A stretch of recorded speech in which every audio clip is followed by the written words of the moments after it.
Opposing Gloves here, and this is a really quick video. It is on this book, Macroeconomics, Principles, Applications, and Tools. And why am I covering this? You are a musician, or you want to be, and a lot of you probably want to make money. You want to get into the business side of things. I'm taking an economics course, and it has made me a lot more conscious of a lot of things that are going on. Macroeconomics isn't, well, in the music business, it's definitely international because you're on the internet all the time sending things off. A lot of the resources are becoming totally free, and understanding the shifts in the curve in the demand and where the demand is going to be and how to best go about doing this and understanding the different types of competition. Those are all super valuable things. So in a book review, the question is this book a book that will answer those things? I think it is. I would say yes. I'd give it like an 8.5, simply because it is an academic textbook and it comes very heavily from one side. It does not give you real world standards. It doesn't give you marketing techniques. It's just for understanding the economy in general, specifically the U.S. economy. So it does look at the world scale a little bit, but not very much. Things I noticed from it, things that, first off, it's pleasant to read. It is pretty dry in some cases. But the graphs are in convenient spots. The pictures are in convenient spots, so you don't have to turn the page. They give you applications. So it's like, here's this principle. Here's a real world example where this actually happened. And it's written very, very, very student friendly. This is actually a specifically printed edition for my school. So it's specifically for Citrus College. That's where I go right now. That's really cool. Now, you're probably wondering, like, what will I gain from this kind of a book? You'll understand aggregate supply and demand. You'll understand trade. You'll understand the money market. That's probably the biggest takeaway that I felt like I got from this, was understanding demand and supply, but then understanding that there's this thing called the money market, which, like, I kind of knew about before, but now I have a better understanding.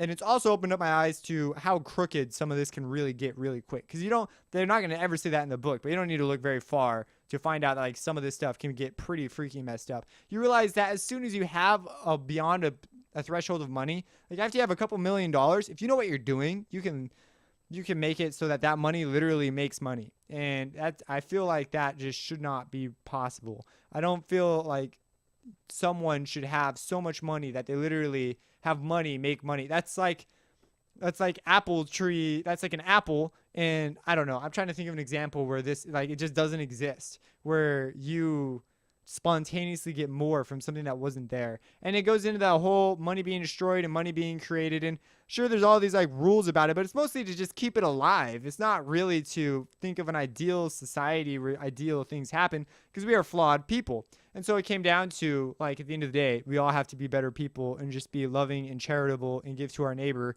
and do that kind of a thing. So I was like, oh, that's a pretty positive message. It kind of sucks because the conclusion is basically we can't have a perfect economy because we're all crappy people.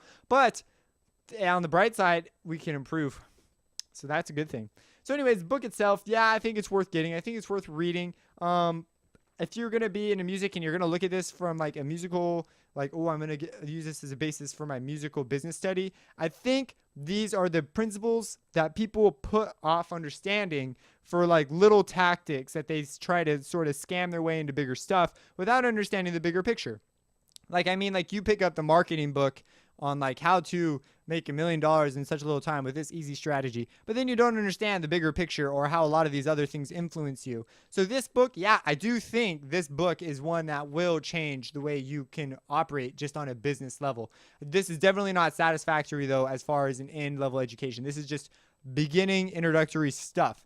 So do all the exercises, because I read through it, and because of the nature of the content, because it's kind of dry at times, you have to do the examples. Otherwise, you just simply won't remember the material. It'll just go right through you.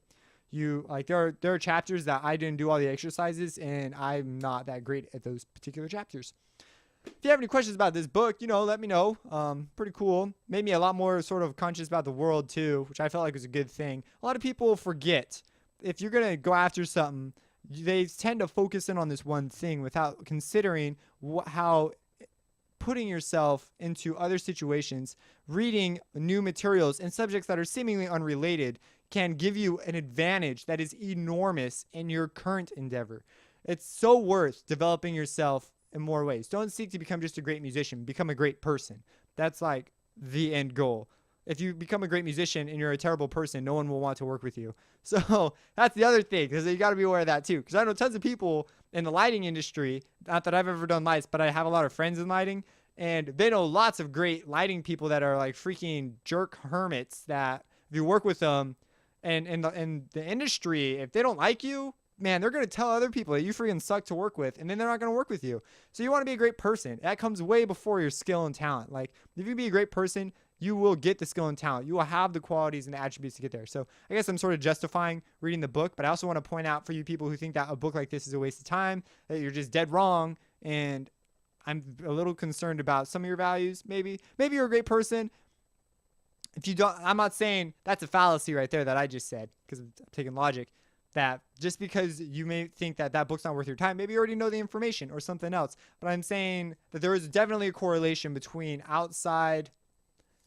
studying books outside of your given interest and your personal development. Because when you go into something that you're very weak in, you encourage that, you'd be surprised some of the things they can carry over. That's my conclusion.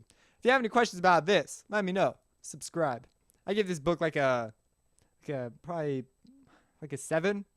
Originally it was 8.5. It's like a 7 now, because it's just so academic, and it's not super real world, and it's pretty basic. So it's not like I walked away with like this. I expected, and for the size of the book though, it's definitely like an 8 if you consider the size. Man, I'm somewhere there, somewhere in a 7 or 8. Yeah, and have a blessed day. Like everyone seems to know about this one and use it. I will play you an example, and we're going to talk about something. So here it is.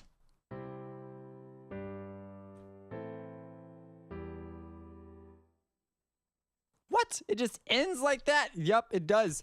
What does this mean? Well, first off, this makes it exceptional at looping. Like, just